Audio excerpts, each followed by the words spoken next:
ব্যস্ততম রাজ্য সড়কে টাঙ্গন নদীর উপর অবস্থিত ব্রিজের বেহাল দশা।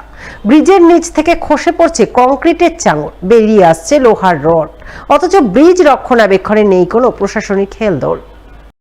শনিবার এমনটাই ছবি নজরে এলো মালদা নালাগোলা রাজ্য সড়কের উপর অবস্থিত আইহো ব্রিজে। স্থানীয়দের বক্তব্য, আইহো ব্রিজের উপর দিয়ে প্রতিদিন হাজার হাজার মানুষ ও যানবাহন চলাচল করে। বড় বড় পণ্যবাহী যানবাহনের যাতায়াত প্রায় লেগেই রয়েছে, অথচ এই ব্রিজ রক্ষণাবেক্ষণে প্রশাসনের কোনো হেলদোল নেই।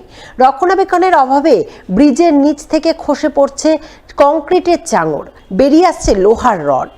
এই পরিস্থিতি চলতে থাকলে যে কোনো সময় বড়সড় দুর্ঘটনা ঘটতে পারে। তাই ব্রিজ রক্ষণাবেক্ষণের জন্য তারা প্রশাসনের দৃষ্টি আকর্ষণ করছেন। আমাদের আইহো ব্রিজের পরিস্থিতি ভয়ানক, খুবই ভয়ানক। মালদা টু লালাগোলা একটাই রাস্তা, সেটা এখন খুব খারাপের দিকে যাচ্ছে।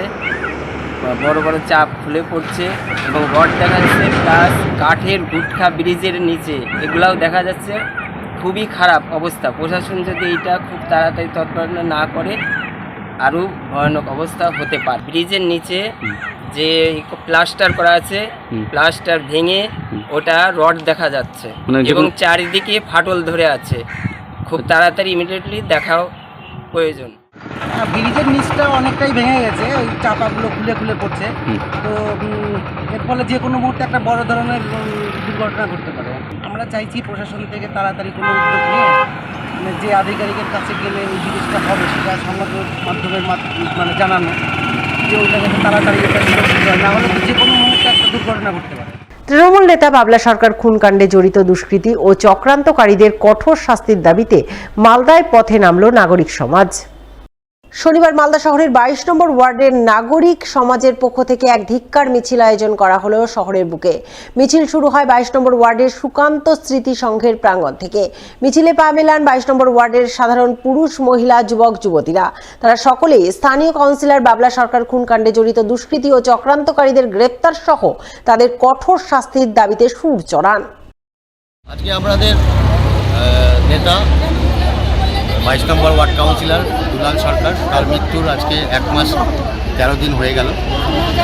এখনও পর্যন্ত পুলিশের মতো কাজ করছে। এখনও পর্যন্ত দুজন আসামি তারা ধরা পড়েনি এবং আমরা যারা দোষী তাদের শাস্তির দাবিতে আমরা আবার একটা মহানন্দা পুলিশ সুকান্ত স্মৃতি সংঘ ক্লাবের এই প্রাঙ্গণ থেকে এই এলাকার যত ক্লাব, 22 নম্বর ওয়ার্ডের যত ক্লাব এবং সমস্ত নাগরিকদের নিয়ে আমরা একটা প্রতিবাদ মিছিল আমরা এখানে সংগঠিত করেছি। আমরা চাই যে অবিলম্বে যারা দোষী সে সমস্ত দোষীদের তাদের উপযুক্ত শাস্তি হোক, এই দাবি নিয়ে আমরা আবার একটা প্রতিবাদ মিছিল এখান থেকে বার করছি। মালদার হবিপুর ব্লকের জাজঝিল গ্রাম পঞ্চায়েতের হরিপুর এলাকা ও হরিপুর জয় জোহার প্রাথমিক বিদ্যালয়ের অগ্রগতিতে উদ্যোগী হল Uttarbanga industrial chamber of commerce, যার অঙ্গ হিসাবে শনিবার হরিপুর জয় জোহার প্রাথমিক বিদ্যালয়ের পড়ুয়াদের পঠন পাঠনে উৎসাহিত করতে তাদের হাতে তুলে দিল বিভিন্ন শিক্ষা সামগ্রী। সেই সঙ্গে এদিন ওই বিদ্যালয়ের পঠন পাঠনের উন্নতিতে একজন আদিবাসী শিক্ষক নিয়োগ করা হয়।